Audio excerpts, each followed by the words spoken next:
Our featured contender this week is Eugene V. Debs. At the turn of the 20th century, a five-time candidate for president on the Socialist ticket and the nation's most celebrated World War I protester.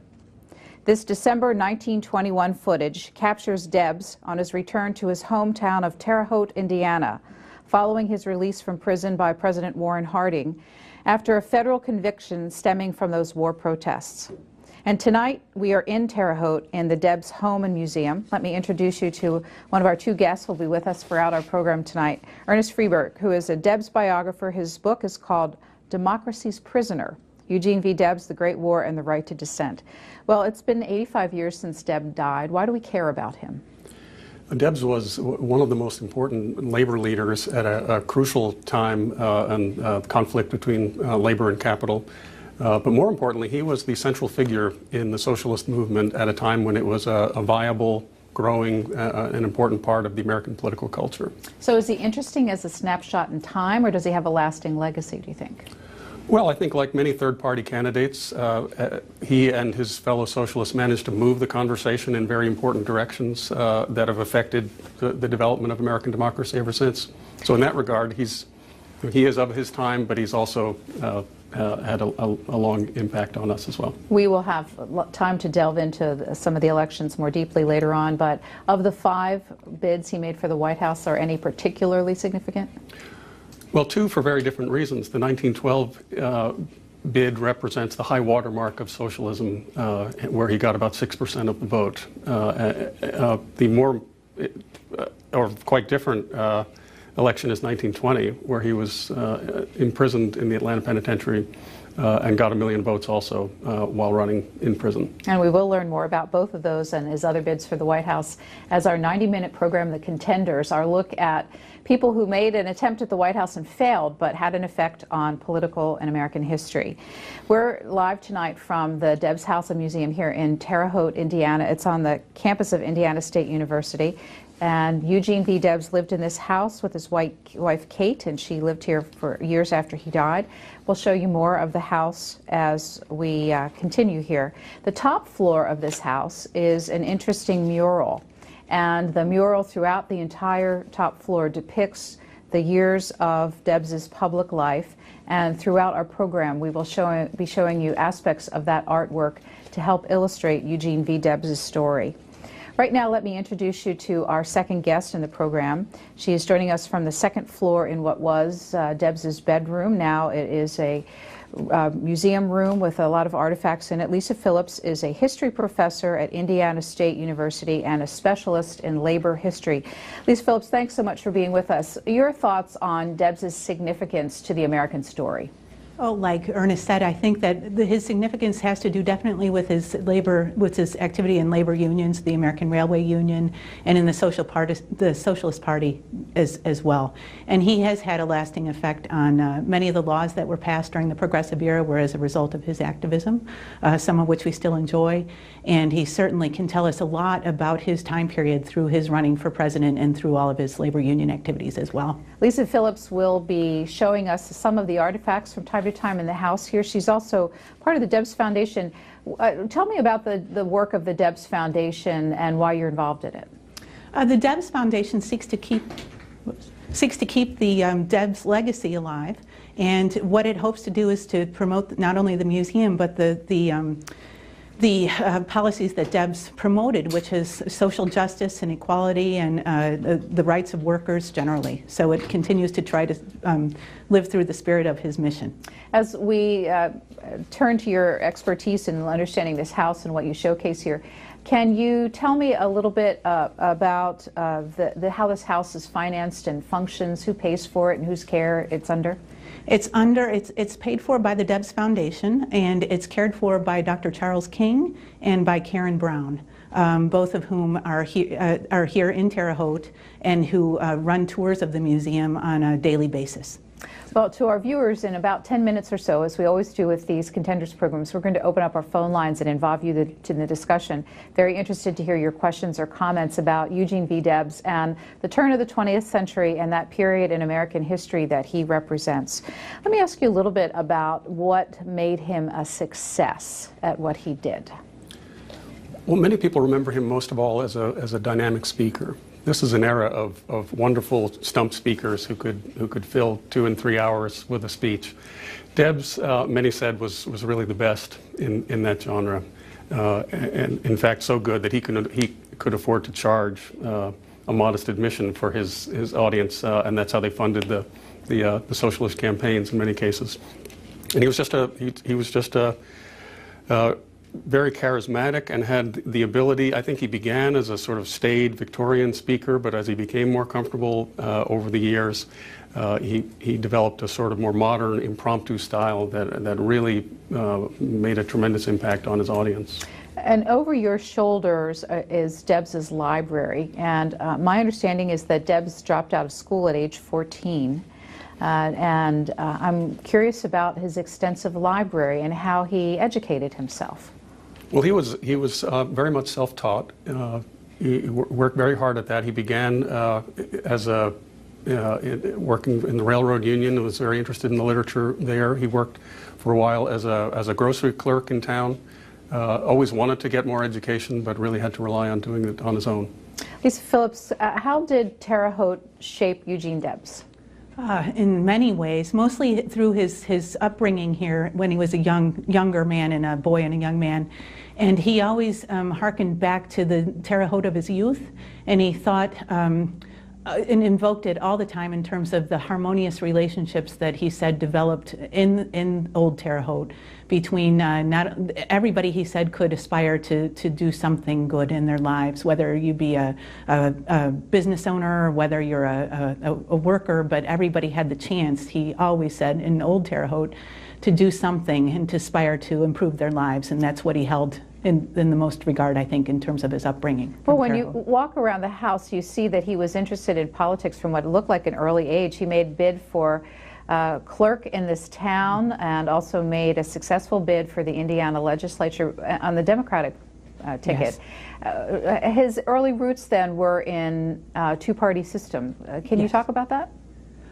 I can say a little bit, which is to say that he ran on the Democratic Party ticket when he believed that he could form a relationship between multiple groups of people, whether they be business owners, workers, and he believed in the party system in that regard.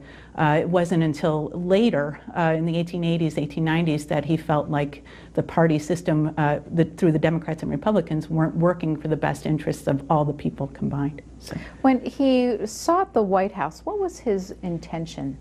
But did he ever really think that he could win? He said very clearly that he had no intention of ever winning. Lincoln Steffens interviewed him in 1908 and said, "What would it be like for you to be president?" And he said that if the party ever gets close to winning, I'd be the last person who'd want the job or that they would put into the job. He really thought of himself more as an evangelist for the cause.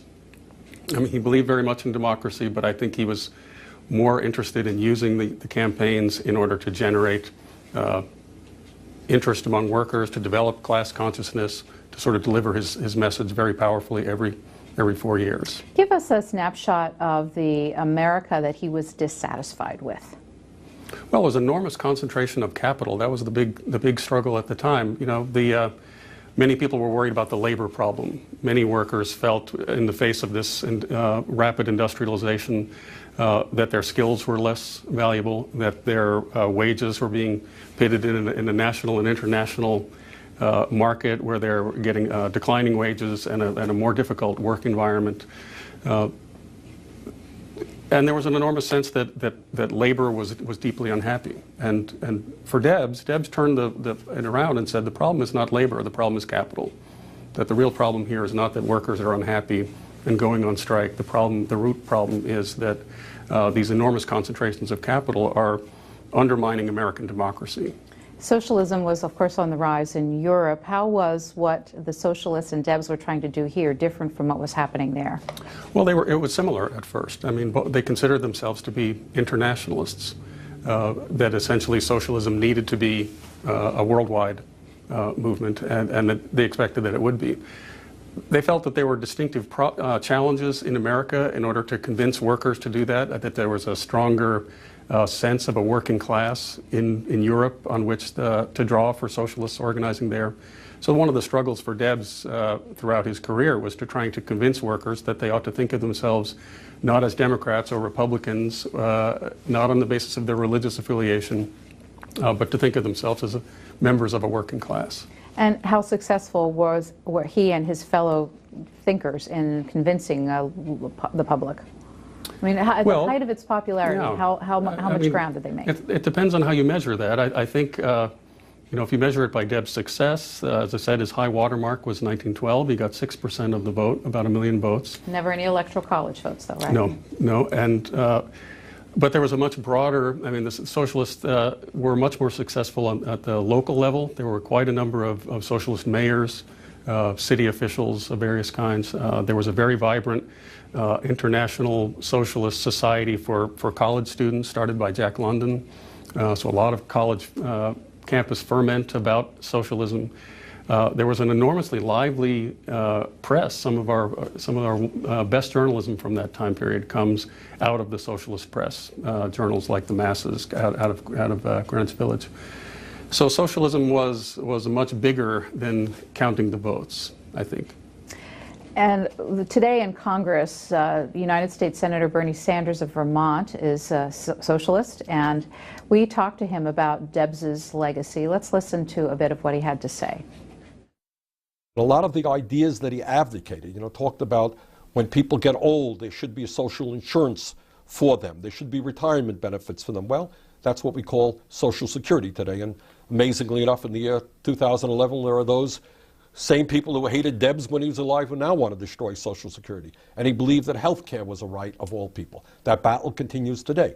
But I think it is fair to say that many of the huge advances made during the 30s under President Roosevelt, the Great Society under Lyndon Johnson, and throughout. Those were ideas that people like Debs probably brought to the attention. It was the first person to bring to the attention of millions of working people.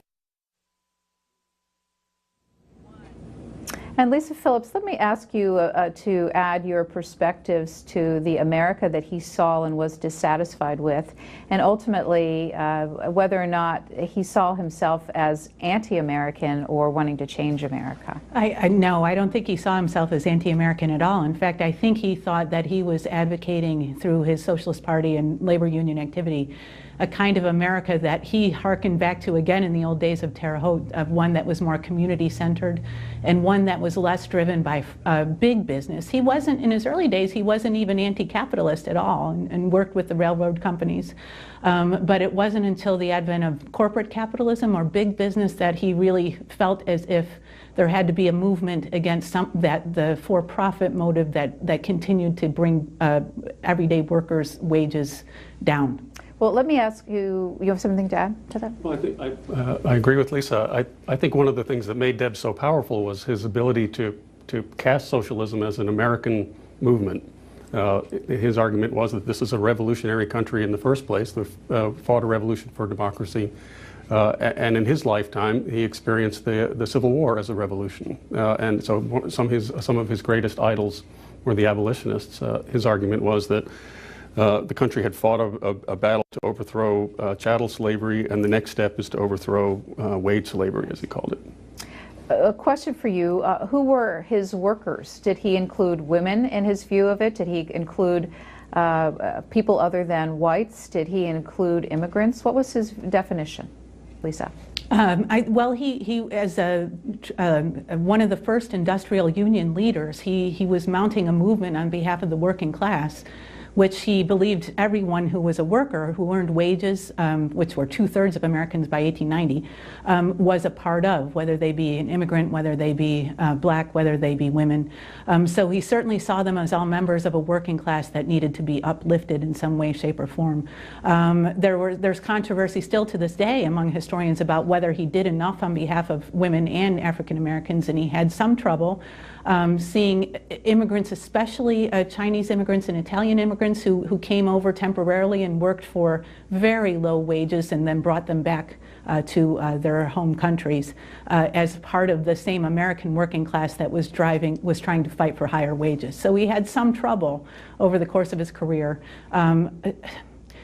reconciling that. But certainly his as an industrial movement was one that recognized the rights of all workers, regardless of their backgrounds. Now, I understand that you've got one of the artifacts is a copy of The Jungle of Upton Sinclair. What's the significance? Well, it's of huge significance. Upton Sinclair wrote The Jungle and published it in 1905. He was a member of the Socialist Party himself, and he highlighted in The Jungle the horrible conditions that meat packers worked in Chicago, and the conditions. What really riled up the country was not only the conditions of the workers who were working in the meat packing industry, but also the quality of the meat, the processed meat that was coming out of the plants. So he was the one who wrote about rats and people's fingers being caught in the processed meat, and how horrible that was. So he worked, he and Debs were supporters of one another, and Upton Sinclair was able to, like Debs, demonstrate the problems with the growing growth of big business, and it was Upton Sinclair's work that led to the creation of the regulation of the food and meat industries, the precursors to the FDA. So very much of the same mindset in terms of demonstrating the negative consequences of big business.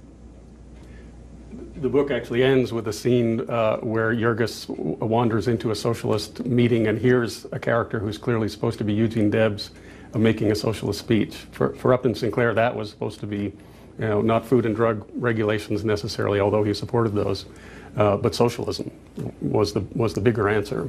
So Debs is actually right in the book. Would you, Elise Phillips, tell us the story of his first imprisonment and how he got connected with the whole concept and thinking of socialism at that time? Yes, he was headed the American Railway Union, which had mounted a successful strike against the Great Northern Railroad Company, based in Minneapolis, and in 1893. And so the ARU, as a result of that strike, gained thousands and thousands of members with Debs as its head.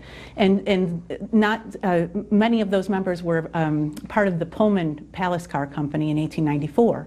And so they asked the ARU for support when they decided to walk out against George Pullman, who had dropped their wages as a result of the 1893 depression by 28%. And so once their wages were dropped, they wanted to walk out, and they asked the ARU, headed by Debs at that point, for support. Debs was reluctant at first. He thought it was too risky, but the Pullman workers had a lot of support, not only within Pullman, the town of Pullman, which is outside of Chicago, but also had a lot of support from railway workers all the way from there to St. Louis. So they staged what were some of the first boycott or sympathetic strikes along the railway lines, and it became national in scope. And as a result of that, President Grover Cleveland and the courts got involved and wanted to issue an injunction to stop the power of the ARU in stopping the transport of goods, and especially the U.S. mail, along the railways through that corridor. And so Grover Cleveland got involved in the U.S. He sent U.S. troops to open up the railway depots that had been shut down as a result of the strike that had been called by the ARU. And then Debs was ultimately didn't call the striking workers off and was found in contempt of court for not following the injunction.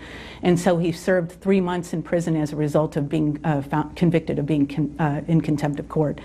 And so then, it was then when he was in prison after the Pullman strike that he was introduced to Socialist Party literature and became a Socialist Party member and then staunch advocate.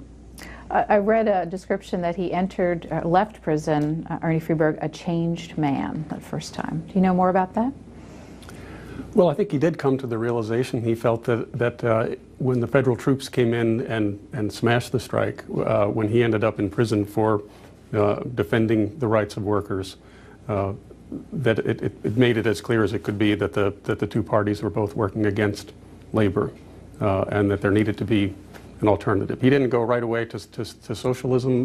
He was involved in the Populist Party very actively initially, and then when that failed, then the Socialist Party emerged after that. For our two guests, we're going to begin bringing your telephone calls into the mix. We've got the phone numbers, and we'll put them on the screen. They are 202-737-0001 if you live in the Eastern or Central time zones. If you're in the Mountain or Pacific time zones, 202-737-0002. And we'll mix calls in throughout our 90 minutes here.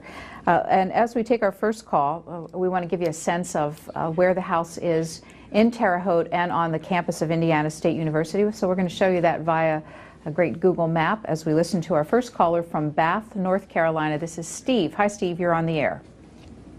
Please compare Debs with William Jennings Bryan in 1912, and for that matter over their careers, because it seems like they are appealing or trying to appeal to a similar constituency. Thanks very much. In the election of 1912, William Jennings Bryan was our earlier profile. So right. How did they compare? Well, Debs was initially an admirer of Bryan, and I think that they shared some concerns about reform. I think the crucial difference is that Debs was really a revolutionary. He was not only interested in reform. Reform was necessary, but he felt that something much greater was needed, that there needed to be an end to capitalism and public ownership of the means of production. And that was a position that clearly distinguished him from Bryan's campaign. That election, it was his first try, 1900. William Jennings Bryan, and he got 0.6% of the popular vote that year. Do you know what his early appeals were as a candidate and how they changed over his many bids? Well, the real challenge for Debs was to try to knit together socialists who were coming from very, very different positions. One of the strongest hotbeds of socialism was Oklahoma. The people who had been populists started to develop these socialist camp meetings where they would gather together to hear socialist speeches, and Debs was a real hero there. But the socialists needed to also speak to trade unionists in Chicago and Milwaukee, to radical bohemians in San Francisco and Greenwich Village, to Jewish garment workers on the Lower East Side. So the real challenge for Debs and for the party was to find a way to knit together people who all agreed on some level that capitalism needed to change fundamentally, but were coming at this from very, very different positions. And so it took a while to build the apparatus. Lisa Phillips, another election, 1908, which involved William Jennings Bryan. It looked like Debs was beginning to understand some early marketing because he had some campaign tactics like the Red Train Special and the Red Special Band. Can you tell us a little bit more about that? 1908 was a critical year because of the ascendance of the popularity of the Socialist Party and because of the strength of labor unions and the American Federation of Labor and other labor unions in this period. So his message, I think, as Ernest was just saying, appealed to increasingly more people from a diverse amounts of background. So the Red Special would have been a good unifying kind of symbol to use to unite what were very disparate groups of people who were either working on farms or who were in urban areas, and so it meant to his supporters kind of a challenge to big business, a challenge to capitalism. They would have called it big business or monopolies in that period, so that's what red then would have indicated in the 1908 election. So it was a good way to unify people with just the use of the Red Special. Next telephone call is from Los Banos, California. This is a caller named Randy. Hi, Randy. Welcome. Thank you. Yes, I just wanted to kind of give a little bit of background. My grandfather actually voted for Eugene Debs in his election. The other thing that I had is that as I went through school, through the primary grades of school through high school, we never heard of Eugene Debs, and it seems like one of the things that is really lacking in our education system is labor history. The fact that when people talk about Social Security, unemployment insurance, and many people, even older people, are surprised when people died for those benefits. They were not gifts. They were fought for, and people literally were killed and beaten and jailed for the right to unemployment insurance or right to an 8-hour workday. with the neo-fascists that are now running on the Republican Party, trying to push the Republican Party further to the right, it seems like Eugene Debs is not only important historically, but to reestablish that message now more than ever, because now I think we're in a critical part of history where if we're not careful, we could be drifting towards fascism. And I think that Eugene Debs' message now is probably more important than ever. A question for you, Randy, before you go. The question did is, you talk do you about think that Debs with your grandfather? No, I understood your question. I'm asking you, yes. Did you talk with your grandfather about Debs? Yes, I did. And which election did he actually... The last which election did he vote for him in? The 1916 election, I believe. That would be 1920. 1920. Yep. He actually, 1916 was a year he sat out, as a matter of fact. Thank you, Randy. Appreciate it. Well, first of all, why did he sit out in 1916? He was in ill health. I think he only ran in 1920 because of the unusual circumstances. He felt that it was time to pass on the baton of the movement to somebody else. He did run for Congress here in Indiana in 1916, but he didn't feel up to the Red Special.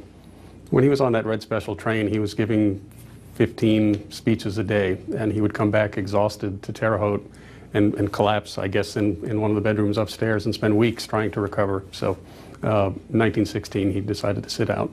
Lisa Phillips, Randy's comments probably were music to your ears about the lack of teaching of labor history in schools. Now, you teach at the college level, but I'm wondering what you're thinking about teaching of labor history to America's students today. Oh, of course I would say that it should be taught more than it is. I think that there's so much we can learn about working people, all of us who work every day and try to make ends meet, and to value them by teaching their history is very important. And it gives us a different perspective on what it means to fight for some of those rights that the caller was mentioning, and not take them for granted, and realize that as hard fought as they were fought for, they can and can be easily taken away and fought for again. So we need to really teach, I think, those struggles and how difficult it was, so that we don't simply take for granted the benefits that we've received as a result of them. In the early parts of the 20th century, was there a middle class in the United States? Sure. Yes. I mean, a large part of corporate capitalism, it actually generated a much larger middle class. And so the people that he represented, would they have been part of that middle class, or was the working class? There were a large number of middle class supporters, people who went to Debs meetings expecting to see them be just working class people. Were often surprised to find that there were actually many of the most important writers and political thinkers that we can think of from that time period were either members of the Socialist Party or at least very sympathetic to their agenda. So it was really, he considered it a working class movement, but it had a very strong leadership component from the middle class. And the period 1900 to mid-1915 or so, would it have been dangerous to call yourself a socialist in the United States? Were the authorities watching you in any sort of way? Well, no, I would say it was not. It was, I mean, there are particular incidents and to be involved as a socialist in particular strike environments or was a problem. There was some conflict over the rights of soapbox speakers. The socialists were big believers in bringing their message to the street through soapbox oratory, and sometimes there were clashes with the police. But in terms of a sort of persecution of socialists, they were very much part of the political conversation in this period. When did that change, and when did people, the public at large, begin to get more suspicious about intentions? Well, when socialists started to get a lot of votes, that started the conversation. 1908 and 1912, Teddy Roosevelt called Debs one of our most undesirable citizens, an apostle of bloodshed and anarchy. So there was a sense that the forces of moderate opinion needed to push back against socialism rhetorically at first. And it wasn't really until World War I that the gloves really came off and socialism was sort of physically and legally assaulted. Next is a caller named Cal watching us in Midtown Manhattan. You're on. Hello. I'm loving the series. Just thank you for the series. Really fascinating history. Thank you. Just off the bat, there are a couple of things that just strike me, and hopefully your guests can comment on one or the other. One is the grievances against growing capitalism, strangling the rights of the people as it was thought of then, as it is now.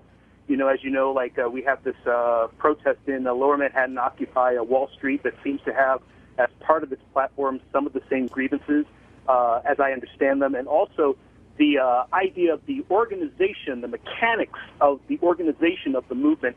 I don't know if you're aware of this, but Occupy Wall Street is receiving a lot of criticism because they're making a deliberate attempt not to have a specific platform or agenda or a list of grievances. Maybe you can talk about the mechanics of organizing a movement as Debs understood it, and who might have inspired him in his life with things that he might have read. Thank you. Thank you for the series. All right, thank you. Thanks, Cal. Let me ask Lisa to take up the question of what were his grievances against capitalism. His grievances against capitalism were, and it was monopoly, corporate capitalism, that he had the most trouble with. And that's why he thought that an overthrow of corporate capitalism was in order. And his grievances against them was the accumulation of wealth in the hands of a few, and the controlling. What he argued early on was that combinations of corporations, of business owners, would be able to get together to control many aspects of the economy, and that's what he was clearly against. So what he advocated were labor unions as similar combinations of workers who could then work together to break the monopolies that corporate entities had been forming with each other to control many aspects of the economy at the time.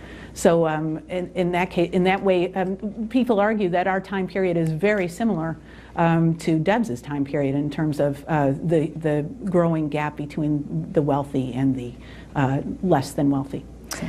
The mechanics that he used to organize them. Well, I think that's an very interesting question. It is the case that socialists, one of the things that made Debsian socialism work in a way that it has not worked in the country since is their talent for organizing, their willingness to attend a lot of meetings and to develop a separate independent press. They were very strong critics in a way that sounds very, very modern about the influence of big money on newspapers, on the media of the day, and very much believed that there was no way that people were going to hear the workers' side of the story or their side of the story if they didn't create their own alternative press. So that was crucial. I mean, Debs was the exciting person who blew into town and rallied the troops, but socialism really relied on much more of a grassroots organizing process and a lot of attempts to win at the local level. The presidency was out of reach, but it was not impossible to get on the city council.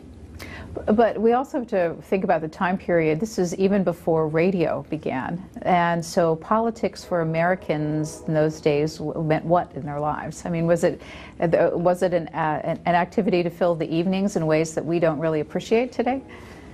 Well, sure. This was a period of enormous party loyalty. It was starting to fade in this time period, but not for... And also social is, I guess, what I'm asking. Is yes. So people would gather in the evening and listen to speeches in ways that now we're busy with lives and have lots of media in our lives and that sort of thing. And I think that there were many more newspaper sources, and they were much more barbed and polemical. Labor unions had their own press. So there was a much more complicated mix available to people in print. Actually, while we're talking about media, Lisa Phillips, will you talk about a publication for which Debs wrote frequently called The Appeal to Reason? Sure. Whoops.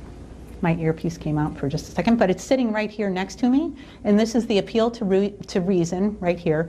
And it was started in 1895 as a Populist Party newspaper.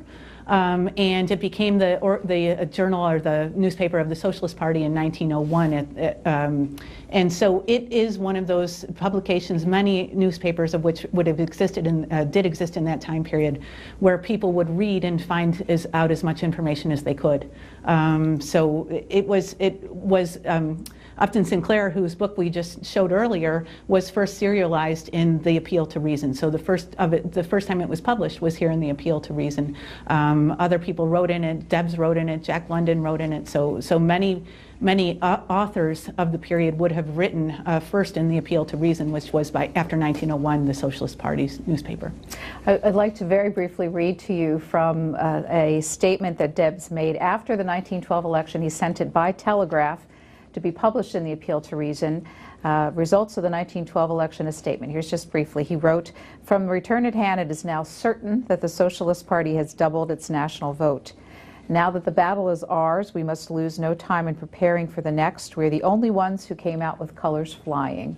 Debs wrote, "The Socialist Party from now on is the party of the people. This virile young giant will make history in the next few years. Soon after the Democrats go in power, they will demonstrate their utter impotency and helplessness, and thousands who voted their ticket will turn from them in disgust." How was he as a prognosticator? That was a bad prediction. The Socialist Party actually started to decline right after that election, and at least in terms of membership, and never recovered that peak. And one of the main reasons, well, one of the main reasons was that the Wilson administration did just the opposite of what Debs predicted there. It brought in a slate of reforms, hour controls for 8-hour day for railroad workers, some regulation of the banking system, some gestures towards the right for unions to organize. Small steps toward what the socialists wanted, but certainly enough to win a lot of voters. Let's take our next telephone call. It's from Cortland, New York, and this is Sharon on the line. Sharon, go ahead, please. I want to thank C-SPAN for this wonderful series.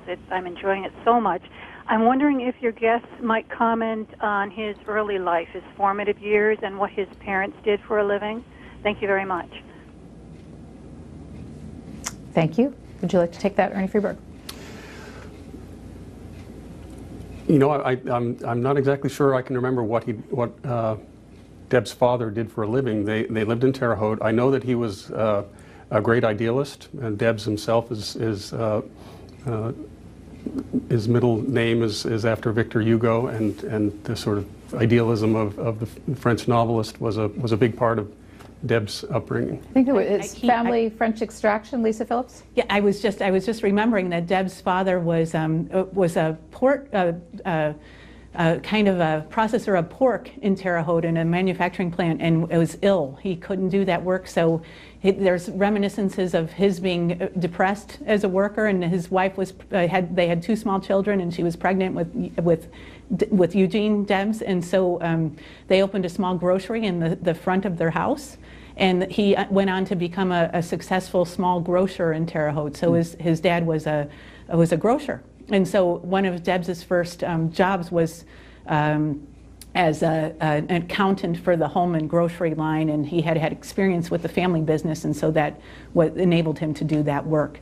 So that was what his family's income came from, having been a small involved in small business. Why did he have to drop out of school at age 14? As I recall, I think it wasn't common for people to finish high school, and he wanted to get a job on the railroads, because the railroads were the new and exciting thing for young men to become a part of. And so his very first job was as a paint scraper, I think, for the local railroad that was running through Terre Haute, that was coming through. It was owned by Chauncey Rose first, and then by William McKean. So he was a paint scraper first, and it was a new and exciting job for him in an era where people didn't as commonly finish high school. So. While we're talking about his personal life, can either of you tell us about his marriage? That was always a source of controversy in the movement. He was deeply loyal to Kate Debs, but it was pretty clear that she married him as an aspiring young grocer and congressman, and not as a socialist. She's often spoke in favor of socialism publicly, but not enthusiastically. Many decided that she was probably would have been happier if he had not pursued that life. which also kept him on the road most of the time. I mean, Debs was back in Terre Haute mostly to collapse upstairs and try to recover before he headed out on another campaign. So she was left keeping the home fires burning here in this lovely house. So Kate spent a lot of time in the living room where we are right now in this house in Terre Haute, Indiana. With sort of down and out railroad workers knocking at the door and hoping that they could see their hero. Did they ever have any children? No. And you said that he traveled extensively and she chose never to do that, or we don't even know if she was invited to come along. Hard to know what was going on, right? Yeah. Let's take our next telephone call from Terre Haute, Indiana. This is Tom. Hi, Tom. Here we are in your hometown. Hey. Have you been to the Debs house? No, I have not. I work 2 blocks away from there, and so I have no excuse for that. But thank you for a fantastic series. I would just like to make a quick comment, because there are so many people across America would love to be calling. I just lucked out to do it. But I just want to say this. When the unions and socialism came about because of the lack of benevolent employers. And I want to make one point.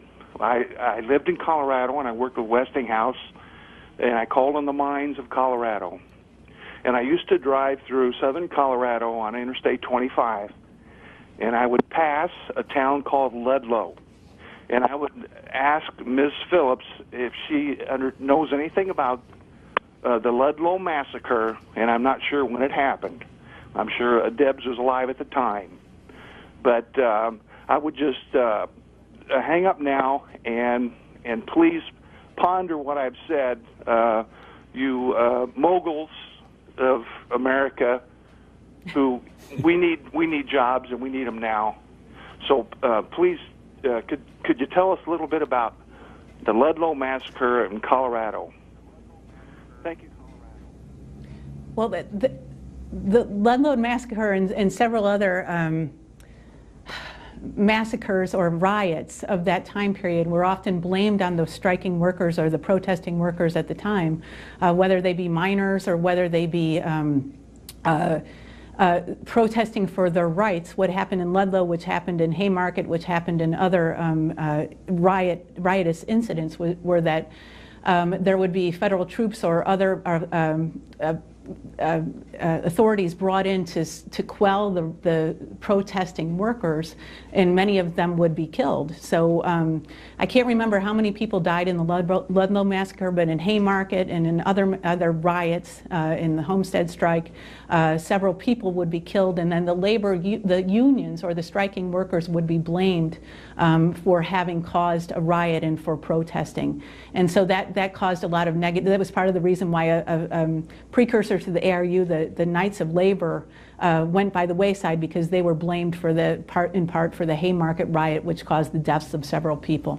So the Ludlow massacre, similarly, was an incident where striking workers were killed, and where people were blamed. The strikers themselves were blamed, unfortunately, for that.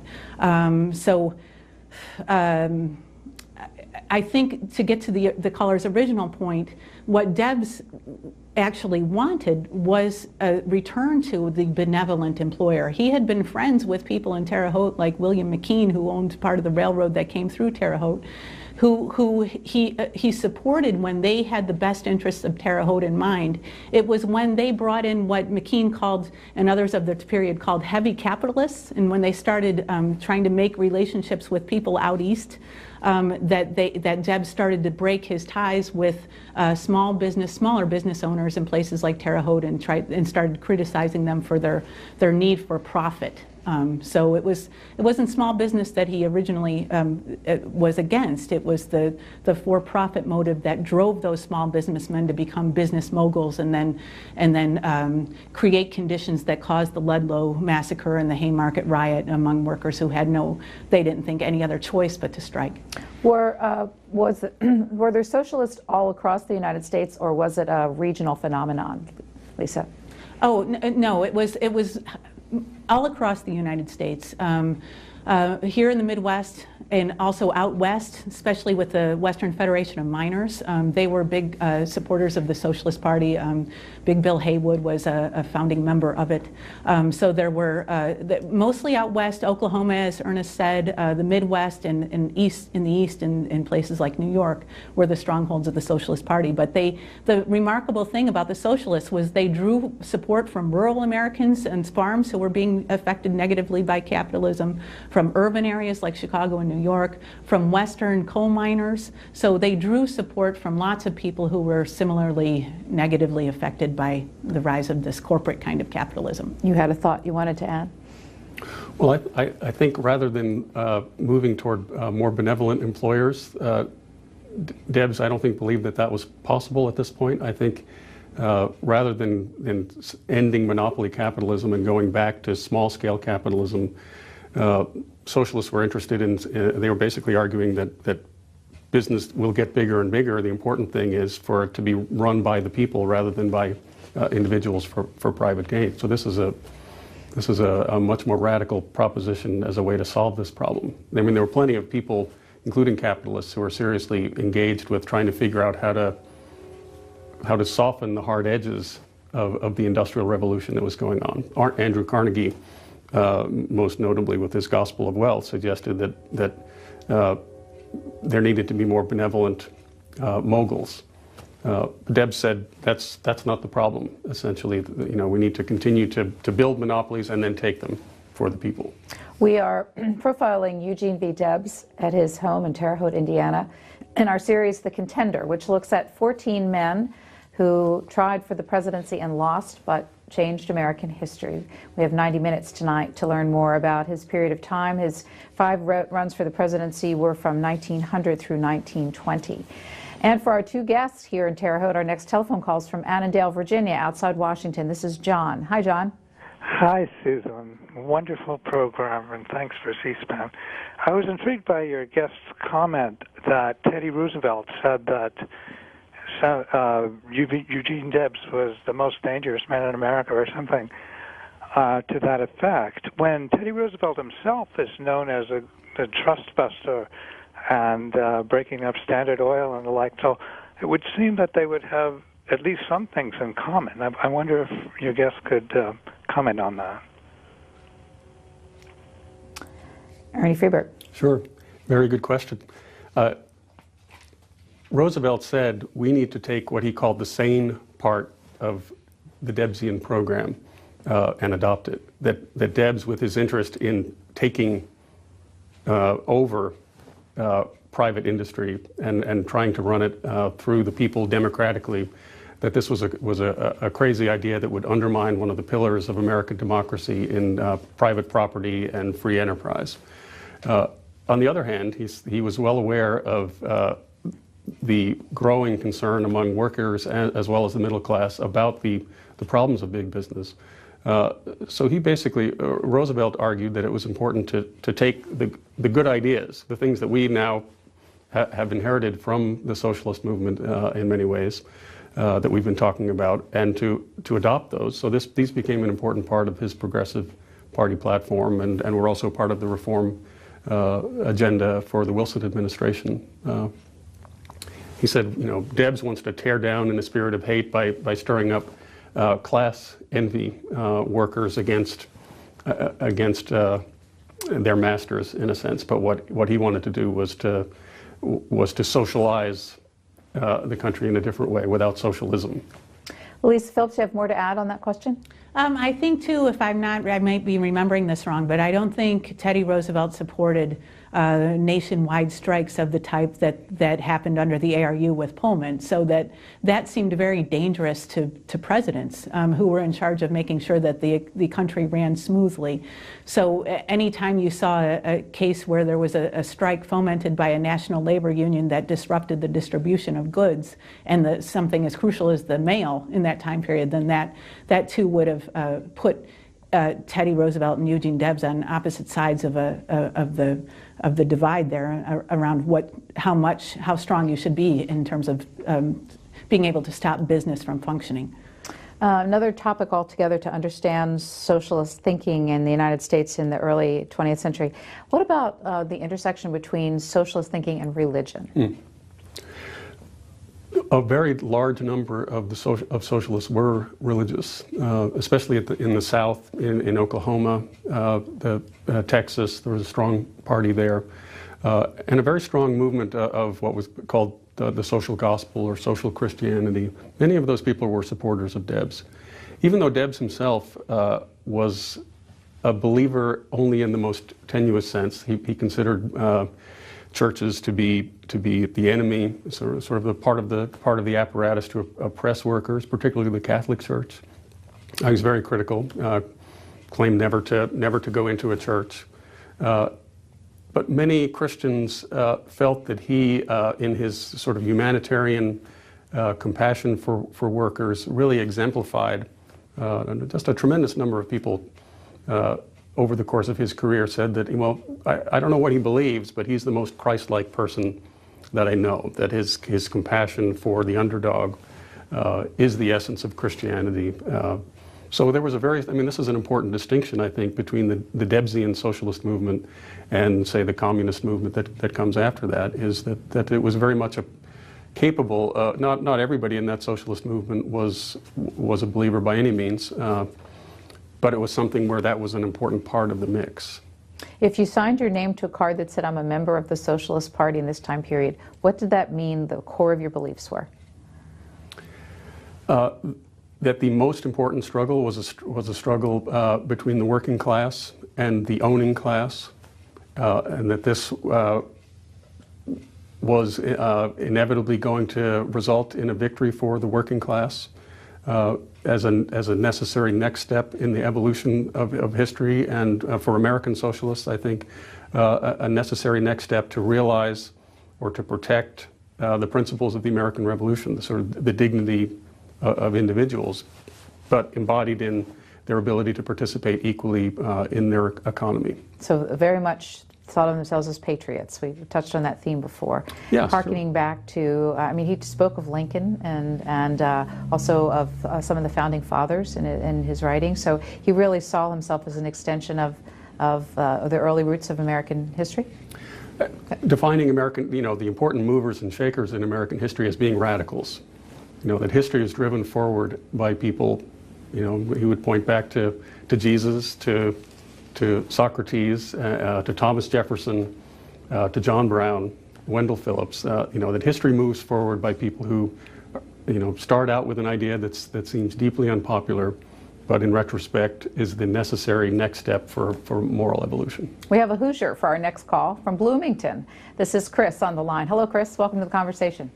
Hey, thanks for having the conversation. It's a great surprise to see on television tonight. So, I was wondering if your guests would be able to comment on Debs' relationship with the industrial workers of the world and with the general strike in Seattle in 1990. All right, Lisa Phillips, the IWW. Yes, Debs was a founding member of the IWW, which started in 1905, and the IWW was a clearly an industrial union movement, so it was juxtaposed against the American Federation of Labor, which was more of a craft skilled workers-based union. So the IWW was, like what Debs advocated with socialism, was a movement among a working class of people, and it saw its boundaries not as national, not as nationalistic, and it sought to work with workers in other countries, Spain, France, Italy, and as a part of a kind of a, this never came to be, but they saw themselves as a part of a workers' movement among workers fighting capital worldwide rather than just within the United States. So it very much fit with Debs's later interpretation of what had to be done to promote the rights of workers, not only in the United States, but in other places in the world as well. Was he affiliated with them throughout his life? No, there was a split within it's kind of complicated, but there was a split within the IWW over the Socialist Party there was a split within the Socialist Party that affected the IWW, and so he remained very much supported the IWW but took less of a leadership position once rival Socialist Party leaders, I think it was Morris Hillquit, and Big Bill Haywood kind of took over the IWW, or at least brought it into a different vision than Debs had in mind. Was the IWW the Wobblies? Yes. Yeah. And I think one of the most important breaks was over the issue of violence or sabotage. You know, the Wobblies argued, and this was a tough bunch in a very tough environment, working in the mines and lumber fields, and they argued that there were times when, in order to advance their cause, they needed to use sabotage or other forms of violence in order to fight back. And did Debs agree with that? Debs did not agree with that. He wasn't a pacifist. He recognized there were times when you needed to use violence, but he felt that the strategy of advocating violence was not appropriate for American democracy, and that in fact workers always lost. When they tried violence, most of the power to spread violence around belonged to the state. Next up is Minneapolis, and this is Ken. Hi, Ken. Yes, hello. This is Ken in Minneapolis. Thank you to C-SPAN for this wonderful series. I can hardly wait for George McGovern. And I work in public radio, and a little bit earlier your scholars were talking about Debs and media. And in New York City, there is or was a famous radio station, WEVD, named for Eugene B. Debs, and it debuted in the early 1920s, and it was one of the nation's first non-commercial listener-supported radio stations. And given Debs' name in the call letters, I'm just curious if he had any involvement with that radio station. Thanks. And his demise was in 1926. Radio just beginning to come on the scene as a medium. Did he have a connection? As far as I know, it's an homage to him, but he had no direct connection to it. Lisa, we only have 35 minutes left already. This program is going by pretty quickly here. A question for you about Debs, if you can answer this, is if he were to walk into this room. We're surrounded by images of him all over this house. It's really interesting how many you all have preserved here in the foundation. But can you give us a sense of how tall a man he was? Was he slight? Give us a personal glimpse of him if you can. As far as I know, I think he was 6'2" or 3". Ernest, I'm not sure if that's correct, but I know that's about right. Yeah. And I think that he was always very thin, so he's very lanky. You can see that in the pictures of him, and he was that way from his youth on, and so he was a commanding figure, but he was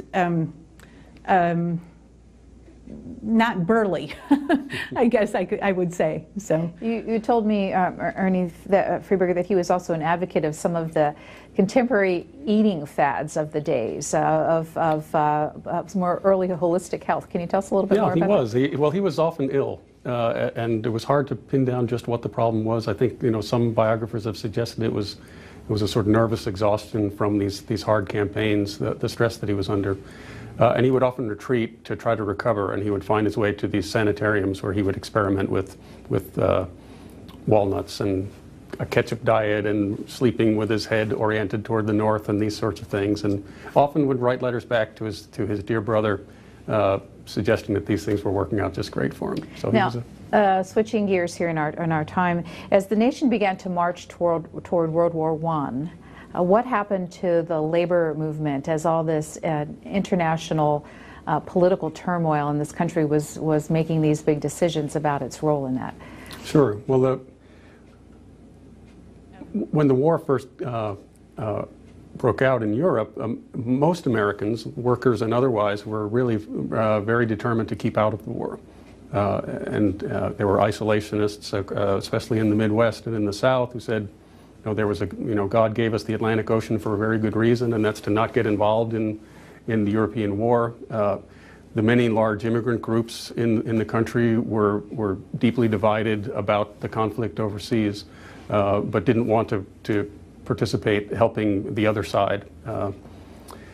And so there was a strong push for neutrality initially, really until things escalated out of control. Wilson himself was elected for a second term, campaigning that he had kept the country out of war, that he was a negotiator for peace. Just weeks after being inaugurated for a second term, he started to move the country to war. And I want to show our viewers your book, because we're now getting into your subject area, Democracy's Prisoner, Eugene V. Debs, The Great War and the Right to Dissent. In 1917, Congress passed a law about speech about the war. Would you tell our viewers what that law was? Sure. It's called the Espionage Act, but it actually was never used to convict any spies during the war. There were German spies, and much of the law dealt with that. But there were also provisions there that allowed for the government to have enormous control over dissent.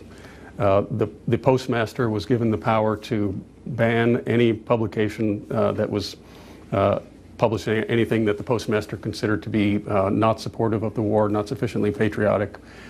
And anybody who was deemed to give us, to say anything that was discouraging of the war effort was liable to a $10,000 fine and 10 to 20 years in prison. Well, obviously, today we look at it and say First Amendment challenges all over this. Did the Supreme Court ever hear the law? Yeah, they did. Debs was one of the important test cases. There were 3 test cases that came up. About 1,200 people were convicted under this Espionage Act. And were sent to prison. And were sent to prison. And the Supreme Court unanimously supported it at that point.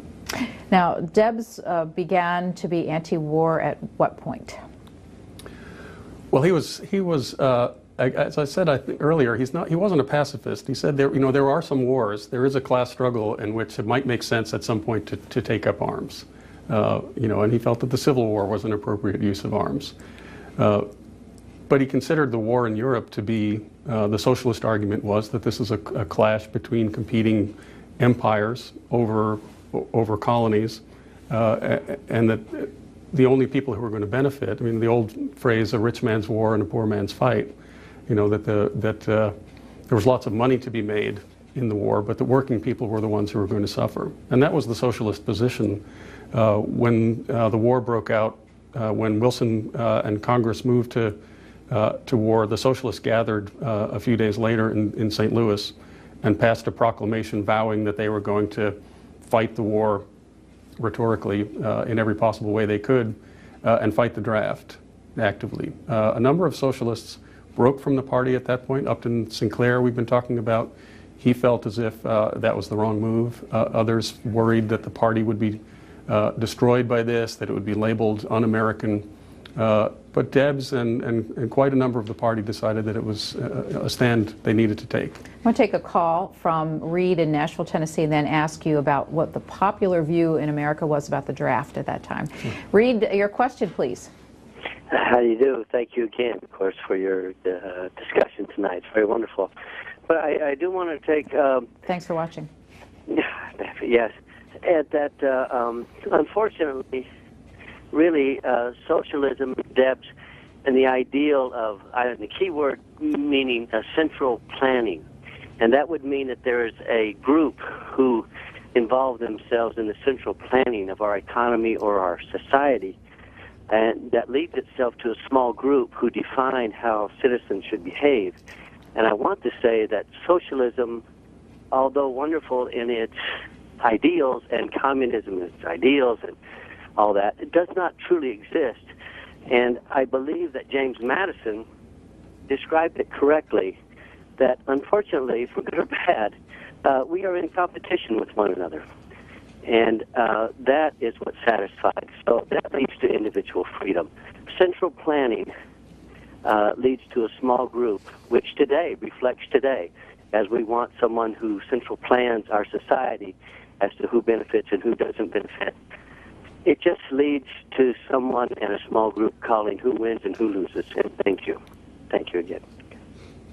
Thanks, Reed. Lisa Phillips, comments for Reed? Actually, that was not too far off from Debs's position, believe it or not, because what he was arguing was that the central planners of his day were these large business owners, the Andrew Carnegies, the J.D. Rockefellers, the Cornelius Vanderbilts, who had a lot of political power and influence, who in essence, through monopoly formation, were the central planners of the economy in that period. So he would have been with you on that. But he just wanted there to be a more diverse group of people, working people, who had a role in the planning of the economy and how wealth was distributed. So he was against the central planning that was being done in the period by very wealthy, by that point, Americans and business owners. Right. In the interest of time here, we were talking about the draft, but I want to go on to his position on the draft and his famous speech in Canton, Ohio. To share with our viewers, it was the speech that ended up having Debs arrested. And just to get a flavor of it, here is one of two quotes. "The working class, who freely shed their blood and furnished the corpses, have never yet had a voice in either declaring war or making peace. Yours not to reason why, yours but to do and die. If war is right, let it be declared by the people." When he made that speech, did he know he was going to go to jail? He had to know that it was likely. He knew that there were federal agents, stenographers in the audience taking down what he had to say. I think he gave a number of speeches along the same lines up to that point and had not been arrested. He said at the start of the speech, "I need to be careful what I say. I'm not going to say anything I don't believe, but I have to be careful. I know I'm being watched." And the audience fully understood the situation. He spent a lot of that time in that speech denouncing the fact that many of his comrades were already in prison. And he said, if they're guilty, I'm guilty. What was his trial like? Was it a big national event when he was on trial? Yes, it certainly was. It was in Cleveland. And Debs got an opportunity to make two very powerful speeches about socialism in front of a national audience. His lawyers, hoped to get him off on a technicality, and they were also interested in making a very strong free speech argument in his defense. He felt as if the system was rigged, that the judiciary was in the pockets of big business, and it was more important for him to take this opportunity to win a propaganda coup for socialism by sort of laying out his life's work. And he ultimately was sentenced to 10 years. You said that the possible terms were up to 20. Is that right? Yes, that's so right. 10 was viewed how? It's hard to say that he got a break. He was an older man at that point in not good health, and when he went off to prison, it was many people assumed that if he didn't get out, he would have died in prison. We're about 20 minutes left. We're going to take a couple calls and then talk about his 1920 campaign from inside the Atlanta federal prison. Tecumseh, Oklahoma. Donna, go ahead, please. Hi, I am so happy to hear this program. I can't tell you how grateful I am to have it over the air. A little comment about Ludlow, Colorado. I was a very good friend of a woman who is my mother's age, and she talked about her parents being part of what happened in Ludlow. And she told me, because I was going on a road trip with my son, to look for a sign just north of Trinidad alongside the road, and all it will say is, "This is the place." And that is the place where my friend Terry's mother and father ran down a dry riverbed with shots fired all around them, running for their lives. The second thing I'd like to say is a little something about Upton Sinclair. I lived for several years in San Pedro, California, the land of dock workers. And Upton Sinclair was arrested in San Pedro for reading the Constitution to the dock workers. And that began the Southern California ACLU. And the third comment is that I have moved back to Oklahoma. I have been gone for about 50 years. I lived here as a teenager. But I went to a labor rally in support of the Wisconsin public employees and was on the state capitol steps. And a friend of mine stood next to me with a little sign in Latin. And she told me that it was the Oklahoma state motto. And it was from a socialist desire, and it is labor conquers all. And now we are the reddest state in the Union, which is kind of an ironic thing. Donna, thank you so much for your comments. We'll let that stand and take a telephone call from Eric in Los Angeles. Eric, go ahead, please. Yes, hello, this is Eric, and I also am enjoying the program. And I think that Eugene Debs really tried to keep us to our ideals. And so my question, though, is about Joe Harriman, who was a Christian socialist who ran on the ticket with Debs in 1900, and then later was involved in the trial of the McNamara brothers, who were accused of using sabotage to further their cause. And Joe Harriman was one of the attorneys along with Clarence Darrow, but I know that Debs defended in print the McNamaras, and I wondered if they could comment about that. Thank you. Lisa Phillips, is this a period of Deb's life that you can fill us in on? I don't know enough I don't know enough about it, but I do know that I failed to mention earlier that Clarence Darrow was a big part of Eugene Debs' defense in 1894 after he was accused of being convicted for contempt of court with the injunction after the Pullman strike. But I don't know enough about Joe Harriman to comment on his involvement with Debs or with the McNamara brothers. So. Debs did not intend to justify the dynamiting of the building, which was the Los Angeles Times building, which was, the center of a tremendous anti-labor, anti-socialist sentiment at that point. He believed that the McNamaras were innocent, and so much of his defense of them was really based on believing that this was a false charge. His second sentencing was under the Espionage Act, and he made a speech at his sentencing. One of his quotes from that time is among Eugene V. Debs' most famous. It's this: "I said then, and I say now, that while there is a lower class, I am in it, and while there is a criminal element, I am of it, and while there is a soul in prison, I am not free." He went to prison, and then the 1920 campaign, which he decided to take part in. Can you tell me, Ernie Freeberg, about how he campaigned for president from his prison cell in Atlanta? How did he do that? Well, he was not allowed. It was an awkward situation for the federal government because he was a seditionist being jailed, but he was also a legitimate candidate from a legitimate legal party. They actually showed up and presented him with flowers and nominated him, allowed him to give a little speech. The Socialists did. But then the government allowed him only to campaign by submitting, I think it was 8 500-word letters to the press over the course of the campaign. Somebody who had been on the Red Special and giving hundreds of speeches was basically spending the campaign relying on his party to go out and spread the word. Lisa Phillips, you have one of his campaign buttons. Can you show it to us? Here it is. And it's very small. What does it say? It says, let's see, convict number 9653 for president. It's one of the most famous campaign buttons for president in U.S. history. It's one of the only like it. He managed to garner nearly 1 million votes from inside that federal penitentiary. How did he do that?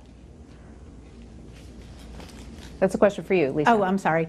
He did that because he had such a national following by then. It was 1920. He had been in the national newspapers for several years. People knew of his message. The IWW continued to support him. Labor unions continued to support him. And despite the fact that he was accused of encouraging people not to enlist in the military during World War I, which was extremely problematic. He still had a following among workers, among trade unionists, among socialists who believed in his message. So he did that because of his national reputation by then. What were some of the other themes of the 1920 campaign? Well, many of the socialist leaders, and Debs maybe a little less, but his campaigners said this is actually a vote for free speech. That this is an opportunity for all Americans, whether you're a socialist or not, to cast a vote in protest against the Wilson administration's Debs embodied at that point all of the prisoners who were in prison and all of the actions that had been done by mob violence, by state laws, by the postal censor to squash dissenters, not just socialists, but pacifists of all kinds had been rounded up. And by 1920, many Americans who, in the grip of war fever, had thought maybe that was a good idea, started to reconsider that. And they were particularly supported by a small group of people who became the American Civil Liberties Union in trying to advance their rights. And so there were only about 100,000 socialists, actually far less than that by this point. I think the number is something in the 20 to 30,000 dues-paying members at this point, and he got 1 million votes. Some of those people were socialists, but I think an awful lot of those people were actually voting for free speech. Terre Haute, Indiana. This is Dave. Hi, Dave. Hello. How are you all? Great, thanks. Here we are in your town. Do you have a question about one of your famous citizens? I do, and I'm a graduate of Indiana State University, the same university that you all are sitting on.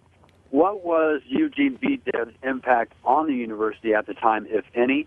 It was an Indiana normal school, and it was a school of educators. Did he have an influence, and what part did he take into the development of the university? Thanks very much. Lisa Phillips, do you know? I don't know. That's a great question. I don't know if Eugene Debs had any kind of influence on Indiana State as a normal school in that period, but I am curious now to find out. Syracuse, New York. Ralph, go ahead, please. Yes, I'm a UAW worker from upstate New York, and I think that the problem was that you had at the time, you had Eugene Debs, and you had the Socialist Labor Party, and then you had the Socialist Workers Party, and then you had Samuel Gompers of the American Federation of Labor. And Gompers and Eugene Debs didn't see eye to eye, and I think that's a problem, that you never had a unified workers movement in this country, because it was splinter groups, and that was his problem, that was never able to achieve its goals. And I'd like to see your guests would comment on that. Thank you very much. Lisa Phillips. There was a huge split. The caller is absolutely right in this period, and it continues to the present day, which among labor unions, with regard to the split between, in that period it was craft unionism, which was embodied by the American Federation of Labor, versus industrial unionism, which is what Debs advocated through the IWW. And so Debs was after a working class movement where you erased the lines that divided skilled workers from unskilled workers, whereas the American Federation of Labor was composed of very tightly organized craft-based unions, whether they be coopers or plumbers or carpenters or bricklayers or that sort of thing. So it was a very different kind of approach toward representing working class interests, and they did not see eye to eye in continuing into the 1930s, 40s, 50s, and beyond. So. Well, Debs campaigning for president in 1920. During the Wilson administration, twice his attorney general put before him clemency petitions. Why did Wilson say no? It's a little complicated. Wilson was open to the idea initially, it seems, as a way to sort of clear the air after the war. He had a stroke. He seemed to sort of lose his moral compass. Many people felt, who were his supporters, who felt like this was an obvious gesture of goodwill that he might make.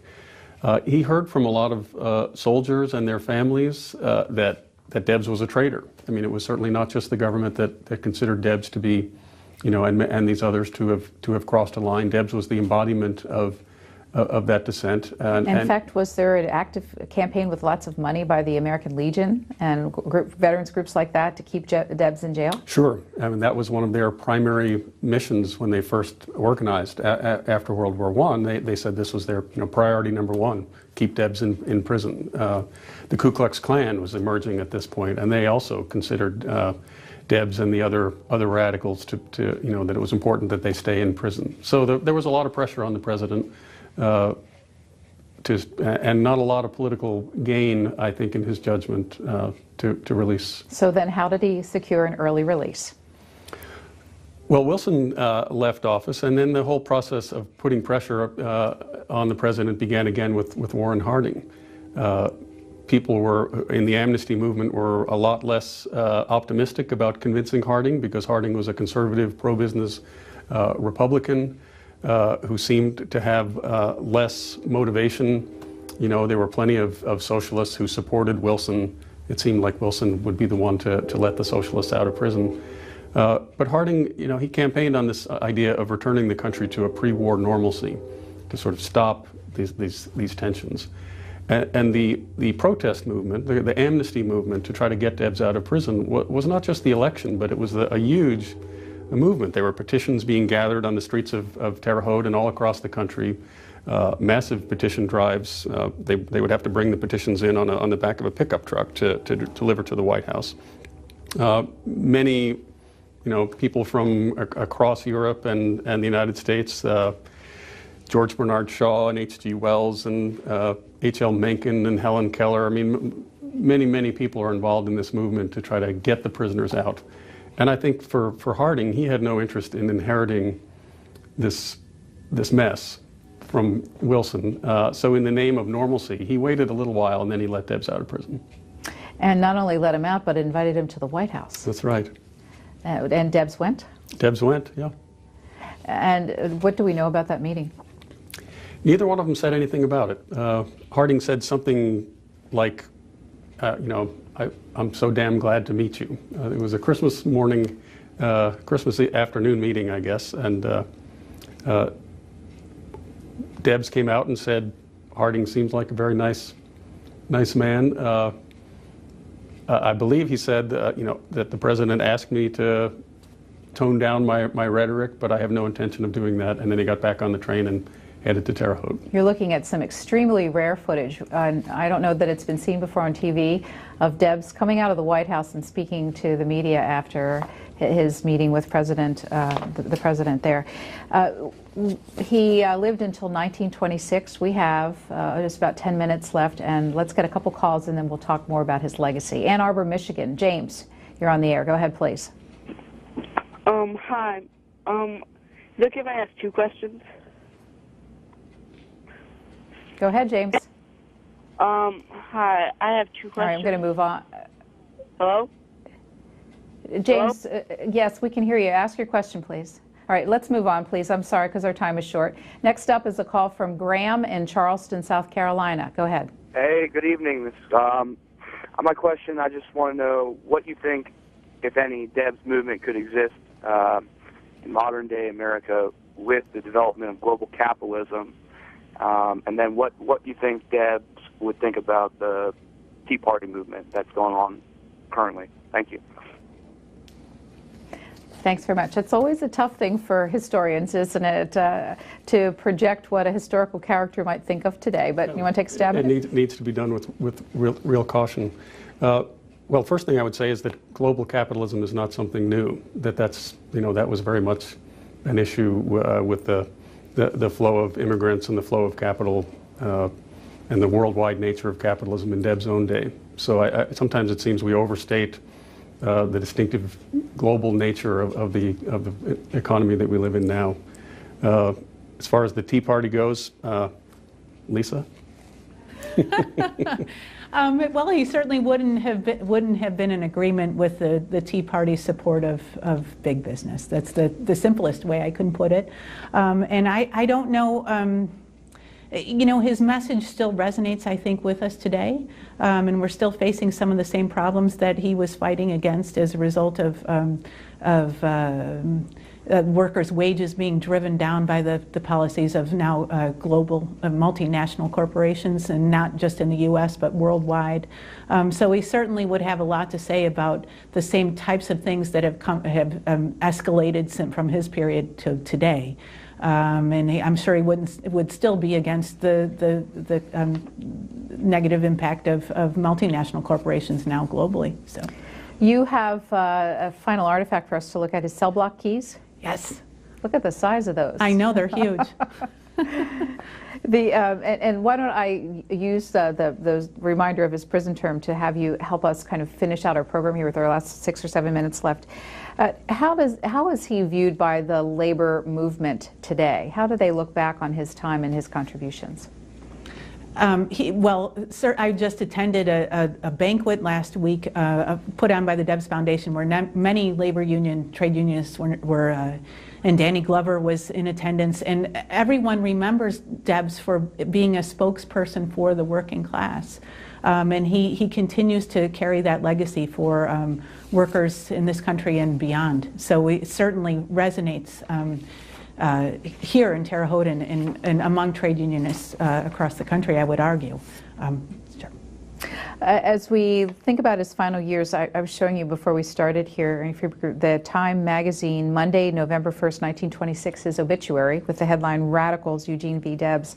Here's what they wrote. On Christmas Day, 1921, President Harding pardoned a model prisoner, a broken prophet. Around him he saw his Socialist Party disintegrating. Within him he felt his strength ebbing. His speeches seem almost pathetic. His pen had lost his throb. A month ago he went to a sanitarium in Elmhurst, Illinois, where he died age 71. What were his final years like after prison? And how important a voice was he in those last years? Well, he spent the rest of his life trying to rebuild the Socialist Party that had been so badly splintered by the war.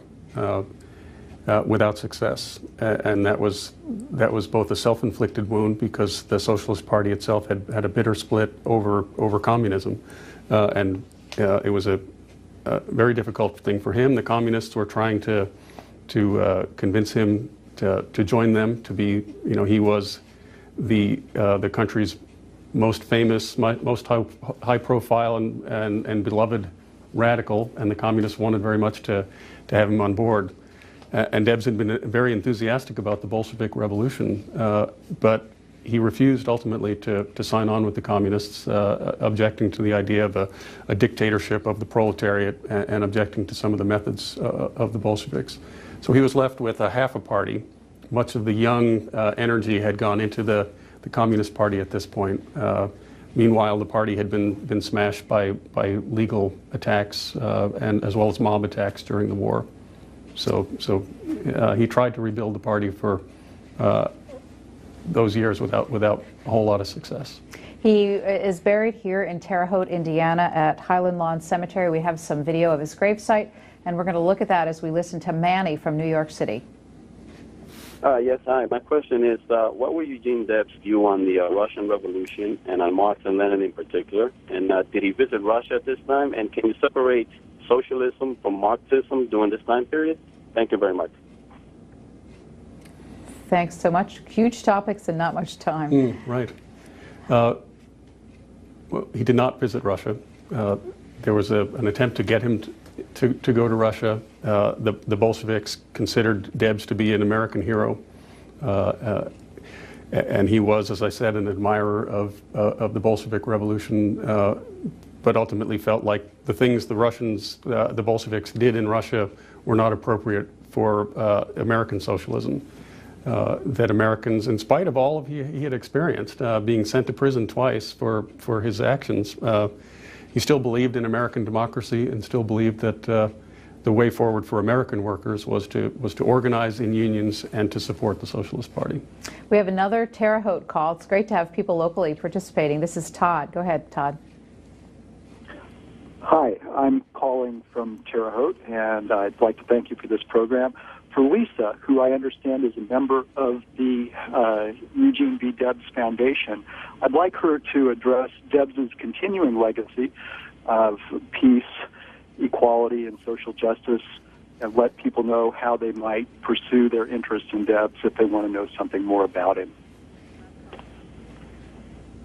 Certainly. Well, in this age of technology, there's a website devoted to the Debs Foundation, so that's certainly an easy way to access more information about the Debs Foundation and about what's here in the Debs house and about Debs' legacy. You know, the social justice piece is what we call it today, but he as I said earlier, he certainly continues to provide inspiration to working people here in Terre Haute and throughout the U.S. as they struggle against lowering wages, unemployment, all the things that are plaguing us today. This house is open for visitors. How many do you get every year, and how do people visit? I don't know the numbers on how many people we have every year, but the museum is open every afternoon of the week and on Saturdays. And you can go to the website and contact Karen Brown, who runs tours of the museum throughout the week. We have 1 minute left. I'm going to turn the floor over to you. Another great resource is the Indiana State University Special Collections has online an amazing collection of images of Debs, but also pamphlets and access to his letters and so forth. So that's another great place to find out more. I'll plug your book, too, as we close here. Ernest Freeberg's book, Democracy's Prisoner, is about Eugene V. Debs, his imprisonment under the Espionage Act, and his campaign for president in 1920 in his final years. I want to say thanks to both of you as we close out here for being with us in Terre Haute, Indiana, and telling us more about this third-party, 5-time pursuer of the White House and his effect on American history. As we close out, some thank yous to the Eugene V. Debs Foundation itself. Again, debsfoundation.org is their website ticket. Yes. His early roots then were in two-party system. Can you talk about that? I can say a little bit, which is to say that he ran on the Democratic Party ticket when he believed that he could form a relationship between multiple groups of people, whether they be business owners, workers, and he believed in the party system in that regard. It wasn't until later, in the 1880s, 1890s, that he felt like the party system, through the Democrats and Republicans, weren't working for the best interests of all the people combined. So. When he sought the White House, what was his intention? Did he ever really think that he could win? He said very clearly that he had no intention of ever winning. Lincoln Steffens interviewed him in 1908 and said, what would it be like for you to be president? And he said that if the party ever gets close to winning, I'd be the last person who'd want the job or that they would put into the job. He really thought of himself more as an evangelist for the cause. I mean, he believed very much in democracy, but I think he was more interested in using the campaigns in order to generate interest among workers, to develop class consciousness, to sort of deliver his message very powerfully every 4 years. Give us a snapshot of the America that he was dissatisfied with. Well, it was an enormous concentration of capital. That was the big struggle at the time. You know, many people were worried about the labor problem. Many workers felt in the face of this rapid industrialization that their skills were less valuable, that their wages were being pitted in a national and international market where they're getting declining wages and a more difficult work environment. Some of the artifacts from time to time in the house here. She's also part of the Debs Foundation. Tell me about the work of the Debs Foundation and why you're involved in it. The Debs Foundation seeks to keep the Debs legacy alive, and what it hopes to do is to promote not only the museum but the policies that Debs promoted, which is social justice and equality and the rights of workers generally. So it continues to try to live through the spirit of his mission. As we turn to your expertise in understanding this house and what you showcase here, can you tell me a little bit about how this house is financed and functions, who pays for it and whose care it's under? It's paid for by the Debs Foundation, and it's cared for by Dr. Charles King and by Karen Brown, both of whom are here in Terre Haute and who run tours of the museum on a daily basis. Well, to our viewers, in about 10 minutes or so, as we always do with these Contenders programs, we're going to open up our phone lines and involve you in the discussion. Very interested to hear your questions or comments about Eugene V. Debs and the turn of the 20th century and that period in American history that he represents. Let me ask you a little bit about what made him a success at what he did. Well, many people remember him most of all as a dynamic speaker. This is an era of wonderful stump speakers who could fill 2 and 3 hours with a speech. Debs, many said, was really the best in that genre, and in fact so good that he could afford to charge a modest admission for his audience, and that's how they funded the the socialist campaigns in many cases. And he was just Our featured contender this week is Eugene V. Debs. At the turn of the 20th century, a 5-time candidate for president on the Socialist ticket and the nation's most celebrated World War I protester. This December 1921 footage captures Debs on his return to his hometown of Terre Haute, Indiana, following his release from prison by President Warren Harding after a federal conviction stemming from those war protests. And tonight, we are in Terre Haute in the Debs Home and Museum. Let me introduce you to one of our two guests who will be with us throughout our program tonight, Ernest Freberg, who is a Debs biographer. His book is called Democracy's Prisoner, Eugene V. Debs, The Great War and the Right to Dissent. Well, it's been 85 years since Debs died. Why do we care about him? Debs was one of the most important labor leaders at a crucial time in conflict between labor and capital. But more importantly, he was the central figure in the socialist movement at a time when it was a viable, growing, an important part of the American political culture. So is he interesting as a snapshot in time, or does he have a lasting legacy, do you think? Well, I think like many third-party candidates, he and his fellow socialists managed to move the conversation in very important directions that have affected the development of American democracy ever since. So in that regard, he is of his time, but he's also had a long impact on us as well. We will have time to delve into some of the elections more deeply later on, but of the 5 bids he made for the White House, are any particularly significant? Well, 2 for very different reasons. The 1912 bid represents the high watermark of socialism, where he got about 6% of the vote. The more, or quite different, just very charismatic and had the ability. I think he began as a sort of staid Victorian speaker, but as he became more comfortable over the years, he developed a sort of more modern, impromptu style that really made a tremendous impact on his audience. And over your shoulders is Debs's library, and my understanding is that Debs dropped out of school at age 14. And I'm curious about his extensive library and how he educated himself. Well, he was very much self-taught. He worked very hard at that. He began as working in the railroad union. He was very interested in the literature there. He worked for a while as a grocery clerk in town. Always wanted to get more education, but really had to rely on doing it on his own. Lisa Phillips, how did Terre Haute shape Eugene Debs? In many ways, mostly through his upbringing here when he was a younger man and a boy and a young man.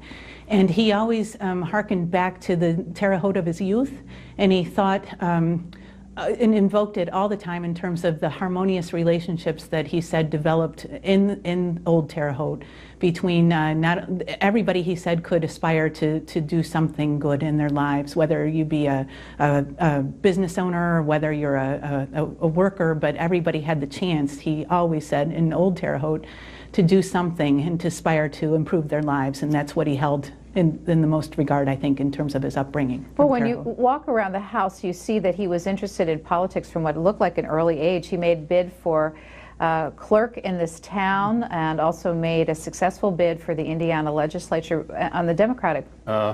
Election is 1920, where he was imprisoned in the Atlanta penitentiary and got 1 million votes also while running in prison. And we will learn more about both of those and his other bids for the White House as our 90-minute program, The Contenders, our look at people who made an attempt at the White House and failed, but had an effect on political and American history. We're live tonight from the Debs House and Museum here in Terre Haute, Indiana. It's on the campus of Indiana State University.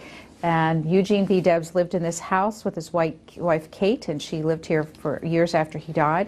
We'll show you more of the house as we continue here. The top floor of this house is an interesting mural, and the mural throughout the entire top floor depicts the years of Debs's public life, and throughout our program we will be showing you aspects of that artwork to help illustrate Eugene V. Debs's story.